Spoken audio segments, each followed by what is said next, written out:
समुद्रात छत्रपती शिवरायांचा पुतळा आहे, उभा राहिला. उपसमिती काय करते? अपमान करते का नुसता मराठ्याचा?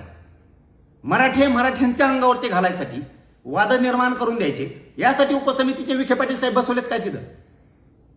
मराठवाड्यातले अभ्यासक आणि काही समन्वयक हे वारंवार मागणी करतायत, माझ्याकडे पण त्यांच्याकडे पण, की मराठवाड्याला उपसमितीची बैठक लावा आणि सगळे प्रश्न मराठवाड्याचे सोडून घ्या. विखे पाटील साहेबांना ते जमत नाही, पण विकृत विचारांचे लोक विशेष निमंत्रण देऊन बोलवायचे आणि त्यांच्याशी गुलुगुलू गप्पा हाणायच्या आणि मराठीच्या अंगावरती घालायचे.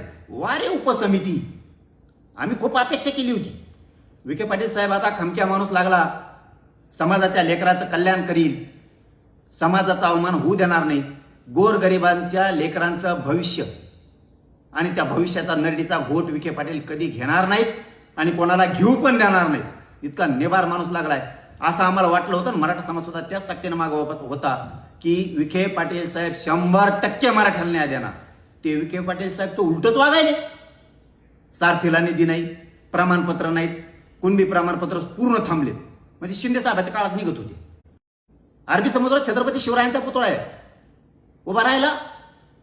उपसमिती काय करते? अपमान करते का नुसता मराठ्याचा? मराठ्यांच्या अंगावरती घालायसाठी वाद निर्माण करून द्यायचे, यासाठी उपसमितीचे विखे पाटील साहेब बसवलेत काय तिथं?